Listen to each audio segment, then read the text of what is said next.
Like, I'll give you a concrete example. Say, I don't know, say you're in an argument with a partner or something, or you were recently, and then you're driving home and you know you're going to see your partner and you're concerned the argument might start again. So you're like imagining what you're going to say. You're imagining what they're going to, right? Everyone's been through this. So when that story's playing out, first of all, don't beat yourself up for that. It's just a bunch of thoughts. You didn't choose to have those thoughts. They just come, right?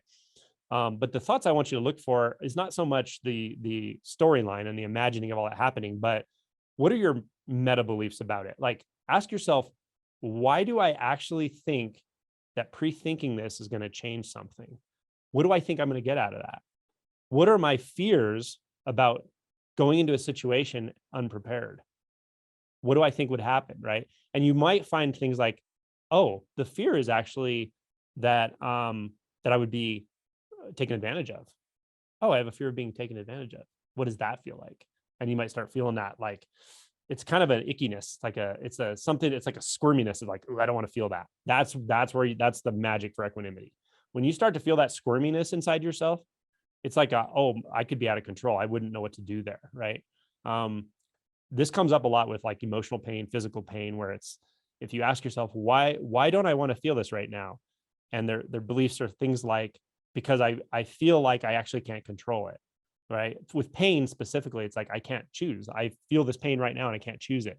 All the thoughts are doing is trying to distance yourself from it, whether it seems like it or not. The truth of it is the pain is there right now. In this moment, you're feeling the physical pain or discomfort. So what happens when I actually look and go, well, why do I want to react even internally to this? Because there's a fear that if I actually just fully feel it, I will have no choice. I'll have no agency. I'll have no control, right? Okay, is that actually true? Is it true that if I fully feel this pain right now, something bad will happen, right? Let's try it. And that, again, it's an uncomfortable thing to do, but with equanimity, discomfort leads to comfort. There's no way that I know of to realize equanimity without purposely putting yourself in somewhat uncomfortable situations. Now, the good news is the more you do this, the more you realize it's not excruciatingly uncomfortable. It's just sort of uncomfortable. And it's also a little bit evasive because without knowing it, we've set up the way our mind functions to actually avoid looking there. That's why I'm having you notice the storylines of the thought process and say, and be willing to look at that and go, okay, that's kind of like the view that I'm looking at. That's the screen I'm looking at. I want you to turn around and look at the projector. Like, why are you projecting that into the mind? And you'll see, again, there'll be these reasons that seem true that we just take for granted, but we have to actually look and see, are those actually true? And the most fundamental one is I have to react. It's very deeply buried, but there's actually a belief I have to react.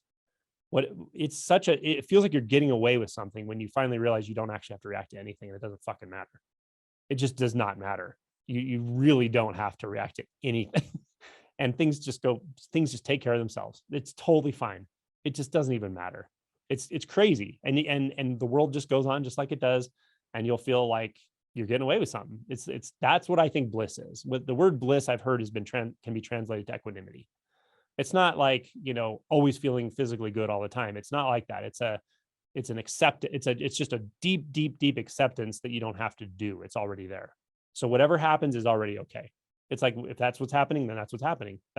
You're not taking reference from what you think should be happening anymore. You're only taking reference from what is happening. And you're like, oh, cool. Now this, okay, that's fine. That's what's happening, even pain. It's like, okay, well, there's pain now, okay, well, I probably should do something about it. So you go do something about it.